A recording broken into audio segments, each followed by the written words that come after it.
बुजुर्गों की सेवा क्यों जरूरी। एक बुजुर्ग किसान था, वह काफ़ी बूढ़ा हो चुका था। एक बार उस बुजुर्ग की तबीयत खराब हो गई और उन्हें अस्पताल में दाखिल कराना पड़ा। पता लगा कि उन्हें कोई गंभीर बीमारी है। हालांकि यह छुआछूत की बीमारी नहीं है, पर फिर भी इनका बहुत ध्यान रखना पड़ेगा। यह बात सुनकर बेटे और बहू को चिंता होने लगी कि उनकी सेवा करना पड़ेगा। कुछ समय बाद वो बुजुर्ग घर आए, अपने लिए नौकर और नर्स रख लिए। धीरे धीरे उनके पोतों ने कमरे में आना बंद कर दिया।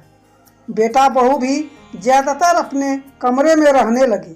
बुजुर्ग को अच्छा नहीं लगता था, लेकिन कुछ कहते नहीं थे। एक दिन वो कमरे के बाहर टहल रहे थे, तभी उनके बेटे बहू की आवाज़ सुनाई दी। बहू कह रही थी कि पिताजी को किसी वृद्धाश्रम या किसी अस्पताल के प्राइवेट कमरे में एडमिट करा दे, कहीं बच्चे भी बीमार ना हो जाएं। बेटे ने कहा, तुम ठीक कह रही हो, आज ही पिताजी से बात करूंगा।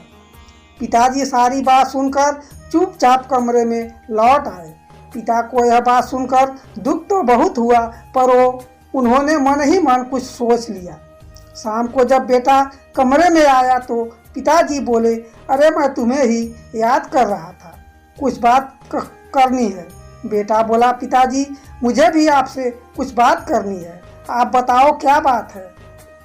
पिताजी बोले, तुम्हें तो पता ही है कि मेरी तबीयत ठीक नहीं रहती है, इसलिए अब मैं चाहता हूँ कि मैं अपना बचा जीवन मेरे जैसे बीमार, असहाय, बेसहारा बुजुर्गों के साथ बिताऊं।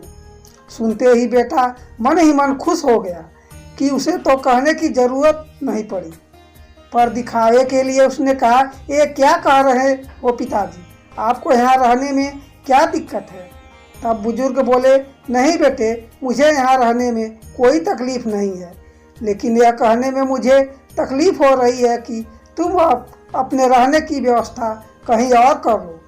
मैंने निश्चय कर लिया है कि मैं इस बंगले को वृद्धाश्रम बनाऊंगा और असहाय बेसहारों की देखरेख करते हुए अपना जीवन व्यतीत करूंगा।